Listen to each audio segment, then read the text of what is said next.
बाल विद्या निकेतन मसूरी हिंदी शिक्षक विजय कुमार के वर्ग में छठी कक्षा के सभी विद्यार्थियों का स्वागत है। बच्चों, कल मधुलिका पुस्तक का जो पाठ था ज्योतिषी का एक दिन, तो उसमें हम लोगों ने यहाँ तक पहुँचे थे कि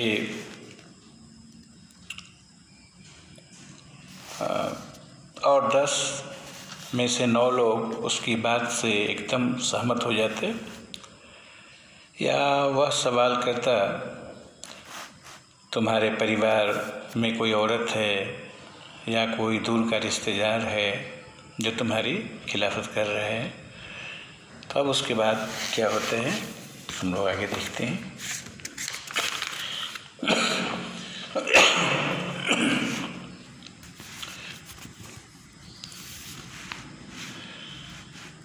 उसके चरित्र का विश्लेषण करते हुए कहता, कौन? वह ज्योतिषी, तुम्हारी ज़्यादातर परेशानियां तुम्हारे स्वभाव के कारण हैं। इसकी वजह यह है कि तुम्हारी राशि में शनि बैठा हुआ है। शनि जो ग्रह है, तो ज्योतिषी लोग कहते हैं कि राहु का, केतु का, शनि का इस पर प्रभाव है। तो वह ज्योतिषी भी कहते हैं कि तुम्हारी राशि में शनि बैठा हुआ है। तुम हिम्मत वाले आदमी हो और कभी कभी तुम्हारा व्यवहार कठोर भी हो जाता है। तो यह आखिरी बात सबको एकदम सही लगती। अंतिम में जो कहता है कि तुम्हारा व्यवहार कभी कभी कठोर हो जाता है और तुम हिम्मत वाले आदमी हो, तो जितने भी ग्राहक आते सबको ये बात सही लगती, क्योंकि बेहद कमज़ोर आदमी भी अपने को हिम्मती सुनकर खुशी होगा। अब कोई किसी की प्रशंसा करे कि तुम तो बहुत हिम्मत वाले, तो स्वाभाविक है कि उसे खुशी होगी। मूंगफली वाले भी ने अपनी आग बुझाई और घर जाने के लिए उठ खड़ा हुआ। ज्योतिषी के लिए यह मानो सूचना थी कि वह भी अपनी दुकान बंद करे। क्यों? क्योंकि एक छोटी सी हरी रोशनी को छोड़कर जो कहीं दूर से आकर उसके सामने पड़ रही थी, उसके इर्द गिर्द यानी इधर उधर एकदम अंधेरा ही छा जाता, क्योंकि दूसरे के प्रकाश पर वो आश्रित था। उसने अपनी कोड़ियाँ बटोरी, कपड़ा और किताब समेटे, तभी दूर से आती हरी रोशनी भी बुझ गई। लेकिन उसने देखा कि सामने एक आदमी खड़ा है।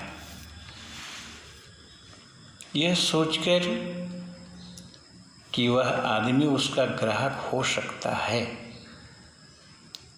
और नहीं भी तो बनाया जा सकता है, वह बोला, बहुत परेशान दिखाई दे रहे हो। अच्छा, थोड़ी देर बैठकर आराम करो और मुझसे बातचीत करो। आदमी जवाब में कुछ भुनभुनाया। ज्योतिषी ने पूछा कि लगता है बहुत परेशान हो, तो ऐसा करो, थोड़ी देर के लिए बैठ जाओ, मुझसे बातचीत करो। तो जवाब में आदमी कुछ भुनभुनाता है। ज्योतिषी ने फिर बात दोहराई, तो उसने अपनी हथेली उसके नाक के आगे कर दी और बोला, बड़े ज्योतिषी बनते हो तुम। ज्योतिषी ने चुनौती सी महसूस करते हुए हथेली पकड़ ली और कहना शुरू किया, तुम्हारा स्वभाव ऐसा है, यह सब मत बको।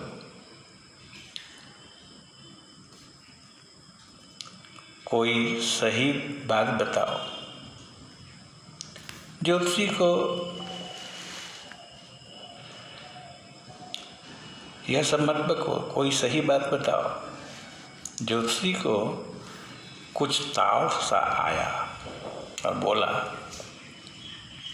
एक सवाल के मैं सिर्फ 8 आने लेता हूँ, सोच लो। एक सवाल के सिर्फ 8 आने लेता हूँ और इतने में ही मैं तुम्हें कई बातें बता दूंगा। तो ग्राहक ने झटके से अपना हाथ खींच लिया, जेब से एक अठन्नी निकाली और उसे ज्योतिषी के सामने फेंक कर कहने लगा, मुझे जरूरी सवाल पूछना है। अगर मुझे लगा कि तुम धोखेबाजी कर रहे हो तो ब्याज समेत अपनी अठन्नी वापस ले लूँगा, सोच लो। ये जो अठन्नी मैं दे रहा हूँ तो इंटरेस्ट के साथ लूँगा। और कहीं पता चल गया कि धोखेबाजी हो रही है तो तुम मुझे दोष मत देना। ज्योतिषी ने कहा कि ठीक है,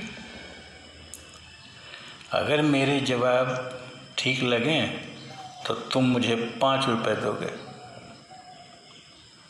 तुम जो पूछोगे मैं जवाब दूंगा और तुमको अगर ठीक लगे तो 5 रुपये लगेंगे। तो उस ग्राहक ने कहा कि नहीं दूंगा। तब भी तुम मुझे अठन्नी नहीं दोगे? ज्योतिषी ने फिर कहा, तो इसका मतलब कि तुम मुझे केवल अठन्नी दोगे? चलो दूंगा, लेकिन गलत होने पर तुम्हें मुझे दुगना देना पड़ेगा। उस ग्राहक ने कहा कि ठीक है, लेकिन मेरी भी एक शर्त है, अगर तुम जवाब गलत दिए तो हम दुगना लेंगे। थोड़ी देर भाव ताव के बाद बात मान ली गई। ज्योतिषी ने ऊपर वाले से प्रार्थना की और ग्राहक ने बीड़ी जलाई। अब ज्योतिषी ने भगवान को याद किया कि प्रभु अब तो इज्जत आपके हाथ में है। और जो ग्राहक था उसने बीड़ी जलाई। दिया सलाई की रोशनी में ज्योतिषी को उसका चेहरा दिख गया। एक क्षण के लिए वह चुप हो गया। गाड़ियां सड़क पर हॉर्न बजाती हुई चली जा रही थी। इक्के तांगे खट खट करते आगे बढ़ रहे थे। पार्क में फैल रहे अंधेरे में लोगों का शोर मच रहा था। ग्राहक आराम से जमीन पर जमकर बैठ गया और बीड़ी से धुआं निकलने लगा। ज्योतिषी ने उसकी ओर देखा, ग्राहक की ओर, और अठन्नी वापस फेंक कर कहने लगा, जाने दो, मैं तुम जैसे लोगों से दूर रहता हूँ। अब मुझे भी देर हो रही है। वह अपना सामान बांधने लगा। ग्राहक ने उसका हाथ कसकर पकड़ लिया और कहा, अब मैं तुम्हें नहीं छोड़ूंगा। मैं तो रास्ते से गुजर रहा था, तुमने ही बुला लिया। ज्योतिषी उसकी पकड़ में कांपने लगा, जैसे बेहोश ही हो जाएगा। उसने कहा आज जाने दो मुझे, कल मैं तुमसे बात करूंगा। ग्राहक ने हथेली उसकी नाक के आगे की और बोला, चुनौती तो चुनौती है, चुनौती यानी चैलेंज, अभी बताओ। बेचारा ज्योतिषी हार कर कहना शुरू किया,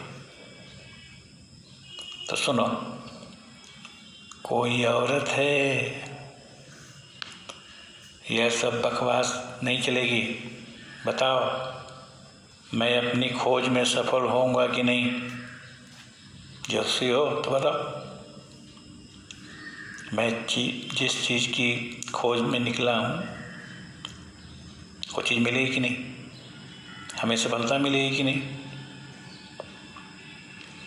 ठीक बताओ, नहीं तो मैं तुम्हारे सब पैसे छीन लूँगा। ज्योतिषी ने मन ही मन ऊपर वाले को पुकारा और कहने लगा, ठीक है सब बताऊंगा, लेकिन अगर मैंने सब बातें सही सही बताई तो तुम मुझे पूरे 5 रुपए दोगे। बोलो मंजूर है? हाँ तो ठीक है, और नहीं तो मैं जा रहा हूँ। अगर तुम इस शर्त को स्वीकार करते हो तब तो ठीक, और नहीं तो मैं तो चला, तुम्हें जो करना हो कर लो। ग्राहक ने कहा, ठीक है चलो दूंगा, अब जल्दी बको। तो ज्योतिषी ने कहा, तुम्हें मरा समझकर छोड़ दिया गया था, बोलो ठीक है। ग्राहक ने कहा, अरे हाँ ठीक है, और बताओ। ज्योतिषी ने कहा, तुम्हारे भीतर चाकू घुसेड़ दिया गया था। ग्राहक ने कहा, अरे वाह, यह भी ठीक है। ग्राहक बहुत प्रभावित हुआ और कमीज उतारकर चाकू का घाव दिखाने लगा। इसके बाद तुम्हें खेत के बगल में बने एक कुएं में फेंक दिया गया था। मारने वाले ने सोचा कि तुम मर चुके हो।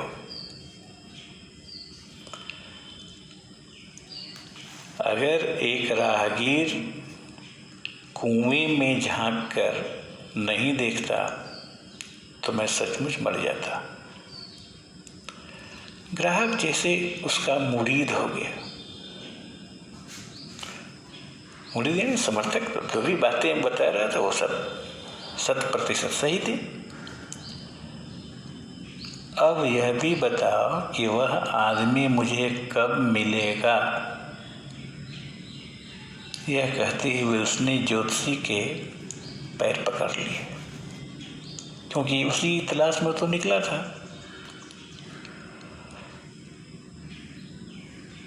ज्योतिषी ने कहा, वह तो तुम्हें अब परलोक में ही मिलेगा, इस लोक में नहीं। क्यों?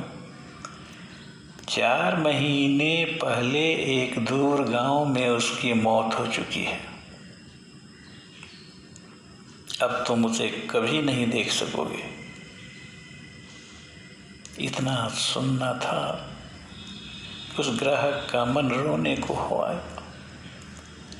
उसी की तलाश में वह निकला था और वह तो इस दुनिया में है ही नहीं।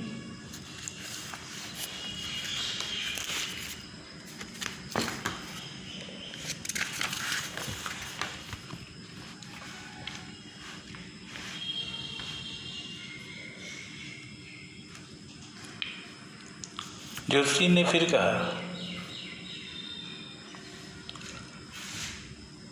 गुरु नायक, यह सब सुनते ही ग्राहक दंग रह गया। तुम तो मेरा नाम भी जानते हो। मैं तो सब कुछ जानता हूँ। क्या नहीं जानता मैं? गुरुनायक, मैं जो कहता हूँ उसे ध्यान से सुनो। तुम्हारा घर यहाँ से 2 दिन की दूरी पर है, उत्तर की तरफ। बोलो, है ना? पहली गाड़ी पकड़कर वापस लौट जाओ। अगर तुम घर नहीं जाओगे तो मैं तुम्हारी जिंदगी में एक और भयंकर खतरा देख रहा हूं। यह कहकर उसने जरा सी राख उठाई और ग्राहक को देते हुए कहा, इसे माथे पर मल लो और घर लौट जाओ। दक्षिण दिशा तुम्हारे लिए खतरनाक है, इधर कभी मत आना। ऐसा करोगे तो 100 साल की उम्र पाओगे, नहीं तो। ग्राहक कुछ सोचते हुए बोला, अब मैं घर से बाहर क्यों निकलूंगा? मैं तो उसी को ढूंढने और बदला लेने कभी कभी निकलता था, लेकिन अब तो कुछ होने वाला है नहीं, क्योंकि अब तो इस दुनिया में है नहीं। वह मेरे हाथों से बच निकला। अब मैं यही चाहता हूँ कि उसकी मौत भी भयंकर हुई हो। हाँ, ज्योतिषी ने कहा, हाँ, तुम्हारा सोचना ठीक है। ज्योतिषी ने धीरे से कहा, वह लारी से कुचलकर मरा। सवारी होती है जैसे बस वगैरह। यह सुनकर ग्राहक को संतोष हुआ।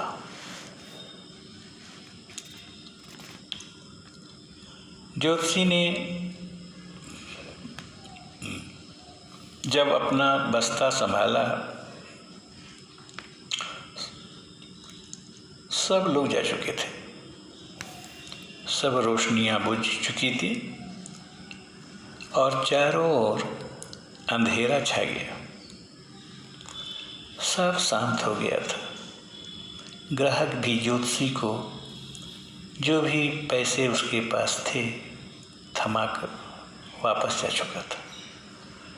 ग्राहक के पास जो भी पैसे थे वो सब दे चुका था। ज्योतिषी घर पहुंचा तो आधी रात हो चुकी थी। पत्नी दरवाजे पर खड़ी उसका इंतजार कर रही थी। पूछने लगी, इतनी देर क्यों हो गई? उसने सब सिक्के उसे थमा दिए और कहा, इन्हें गिन लो, एक ही आदमी दे गया है। 3, 4, 4.5 रुपए। गिनते हुए पत्नी बोलती रही। बस वह बहुत खुश थी। कल मैं गुड़ और नारियल खरीदूंगी। बेटा कई दिन से मिठाई की जिद कर रहा है, मैं उसके लिए कुछ बढ़िया चीज बनाऊंगी। सुअर मुझे ठग ले गया, उसने तो 5 रुपए देने को कहा था। और ज्योतिषी कह रहा था, यानी सुअर उस ग्राहक को कह रहा था। पत्नी ने परेशान होकर पूछा, क्या बात है, कुछ लफड़ा हो गया क्या?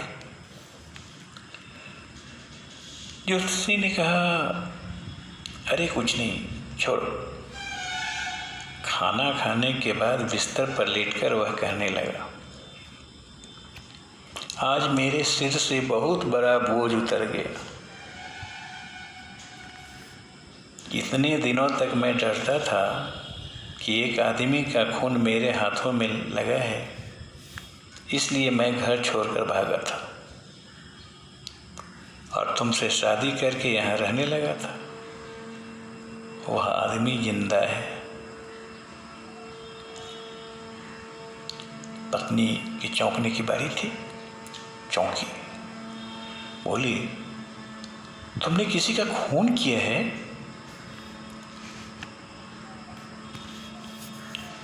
पति ने कहा, हाँ, गांव की बात है, तब मैं जवान था। अब वो आप बीती सुनाता है, और बेवकूफ़ भी। हमने शराब पी, जुआ खेला और एक दिन खूब लड़े।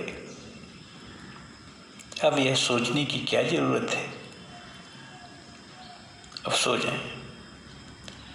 यह कहकर उसने अपने पैर फैलाए और सोने की कोशिश करने लगा। कहानी समाप्त हो गई।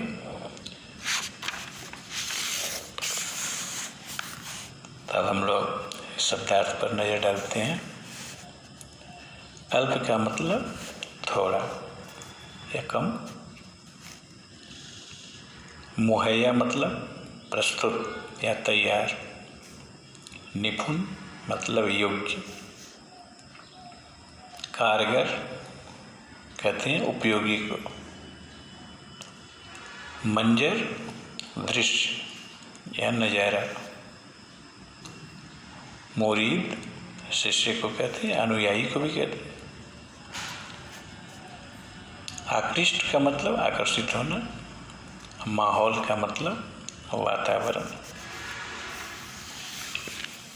अब HW की बारी है। इसमें प्रश्न है, कहानी के लेखक का नाम और उसकी अन्य रचनाएं बताइए। ख, ज्योतिषी ने ग्राहक को पहले बुलाया फिर बाद में जाने के लिए क्यों कहा?